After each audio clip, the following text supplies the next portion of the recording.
April 17, 1943. Somewhere over the Pacific, miles above the endless blue, the roar of a B-24 Liberator cuts through the humid sky. Lieutenant Louis Zamperini, 24, grips the worn metal frame of the plane, eyes squinting against the glare of the sun reflecting off the ocean below. Sweat drips down his brow as the scent of oil, smoke, and fear mixes in the cramped fuselage. The bomber shudders violently. Another anti-aircraft shell tears past the wing. Around him, his fellow airmen shout over the engine, hearts pounding. Somewhere in the distance, the Japanese Zero fighters circle like hawks. Every decision now is a matter of life or death. The B-24 shudders again, violently this time, and flames lick the left engine. Lou hears the shouts of his crew over the roar, the clanging of instruments thrown off balance. The plane tilts dangerously, twisting in the sky, and then a deafening explosion. He is thrown against the side of the fuselage, his helmet ripped, ears ringing. The ocean rises to meet him. Water engulfs him, icy and merciless, as he fights to keep his head above the waves. Hours feel like days. The sun sinks low, and Lou floats alone, battered, exhausted, clinging to debris, knowing that survival is the first battle. The dawn barely pierces the horizon when Japanese patrol boats spot him, dragging him from the sea with harsh shouts and rifle butts. Shivering, salt-crusted, and bruised, Lou is shackled and thrown into a wooden cage alongside other prisoners. Hunger gnaws at him, but it is the fear that tightens around his chest like a vice. Days bleed into weeks as he is marched across harsh camps, beaten for the slightest infraction. The guards' faces are a blur of cruelty, their sticks and fists unrelenting. Yet, in the darkest moments, Lou clings to a flicker of defiance. The memory of running laps as a boy, of never quitting, of Olympic dreams still alive in his mind. Eventually, Lou is sent to Ofuna, a notorious Japanese POW camp, and later to Amori, and finally to the brutal Mutsu camp. Here, the punishments are relentless. He is forced to run endless laps under the scorching sun, starve until his ribs show through his skin, beaten for minor mistakes. The guards, faces carved with cruelty, take pleasure in breaking men's spirits. Nights are worse. Rats gnaw at his feet. The cold pierces his thin uniform, and the screams of fellow prisoners echo through the wooden barracks. Every day is a test of endurance. Every moment a battle between despair and the stubborn spark of survival deep within him. Despite the relentless torture, Lou discovers a hidden reservoir of strength within himself. He recalls the discipline of his youth, the rhythm of running, the focus required to push past pain and exhaustion. Each step, each breath becomes a defiance against the cruelty around him. He forms fragile bonds with fellow prisoners, sharing whispered encouragement and stolen morsels of food. The Japanese guards continue their brutal regime, but Lou's spirit, though battered, refuses to be extinguished. In the darkest corners of Mutsu, he begins to understand a painful truth. Survival is more than staying alive, it is retaining one's humanity, even when the world seems determined to strip it away. August 1945. The thunder of Allied bombs has faded, and the war that defined Lou's darkest days is finally over. Japanese guards surrender, leaving behind the hollow shells of their former prisoners. Lou steps out into the sunlight, skin burnt and eyes hollow, but with a heart that has refused to break. The journey home is surreal. Ships cutting through waves like lifelines, letters from family clutched in trembling hands, and the bittersweet relief of seeing familiar shores once more. Yet, even amid the cheers and celebrations, the shadows of the past linger. Memories of cruelty, hunger, and relentless pain are etched into his mind, impossible to forget. Back in the United States, Lou tries to rebuild his life. The cheers of welcoming crowds and the comforts of home feel distant against the vivid memories of Mutsu. Nightmares invade his sleep, replaying the faces of those who tormented him. Anger simmers beneath the surface, threatening to consume him.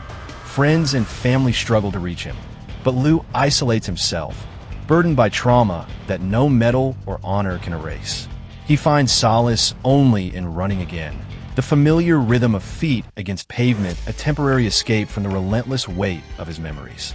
The war may be over, but its scars remain, invisible yet searing. Years pass. Lou builds a family, travels, and speaks to crowds about resilience. but the anger lingers, quietly gnawing at his spirit.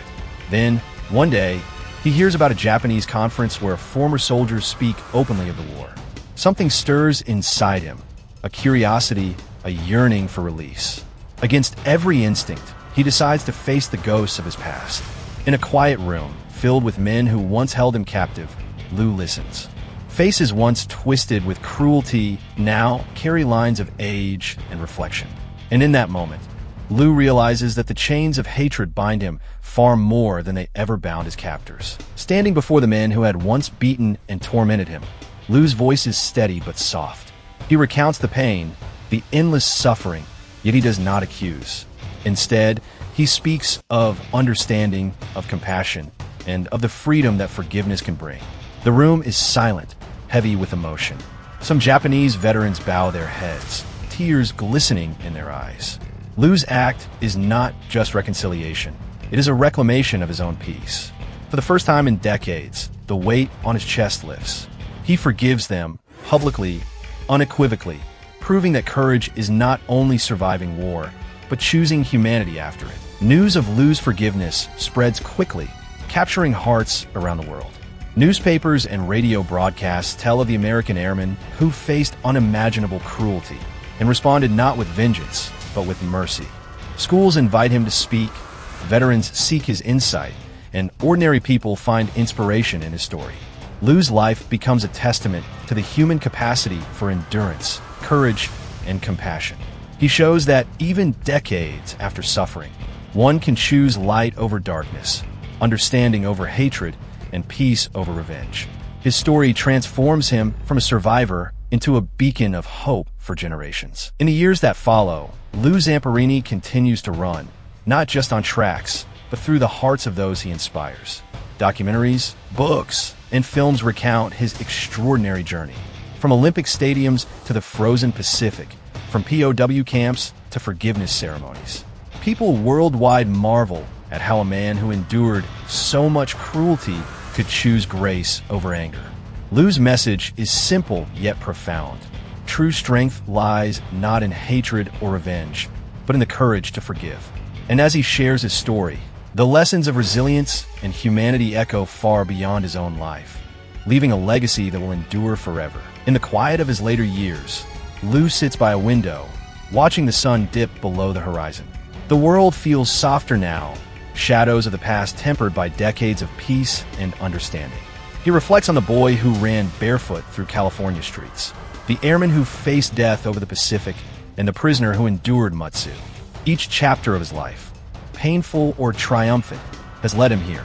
A faint smile crosses his face as he realizes that forgiveness was never about them. It was about reclaiming his own soul, proving that even the deepest wounds can heal with courage, grace, and unwavering humanity. Lou's story continues to ripple across time. Schools teach it, veterans honor it, and ordinary people find strength in his journey.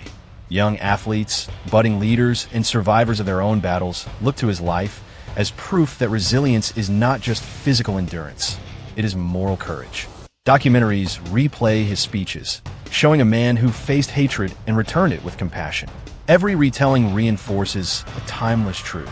Forgiveness does not erase the past, but it transforms the future. Lou Zamperini becomes more than a hero. He becomes a symbol of hope, illustrating that the human spirit can endure, heal, and rise above even the darkest chapters of history. As Lou Zamperini nears the end of his life, he continues to share his message with clarity and passion. In interviews, speeches, and personal letters, he emphasizes one idea above all: the power of forgiveness. He urges people to let go of anger, to seek understanding, and to recognize that holding on to hatred only prolongs suffering. His words resonate across continents, inspiring those who have faced their own trials, reminding them that courage is not just surviving adversity. It is choosing compassion when it seems impossible. Lou's legacy is etched not only in history books, but in the hearts of everyone who dares to forgive. Lou Zamperini passed away in 2014 at the age of 97, leaving behind a life that few could ever imagine. From Olympic tracks to the Pacific skies, from POW camps to stages of forgiveness, his journey remains an extraordinary testament to resilience and humanity. Memorials honor his courage, while books and films ensure that his story reaches new generations. Yet, beyond the accolades and headlines, Lou's true legacy lives in the quiet hearts of those who choose mercy over vengeance, hope over despair, and forgiveness over hate. He proves that even after unimaginable suffering, the human spirit can soar. And that was the incredible story of Louis Zamperini, the American POW who turned unimaginable suffering into a legacy of forgiveness and hope. His journey reminds us that courage isn't just surviving, it's rising above hatred with compassion. If Lou's story inspired you, make sure to like, share, and subscribe for more powerful tales from history. Join us here on America in Time as we uncover the moments that shaped the nation and the people who changed the world.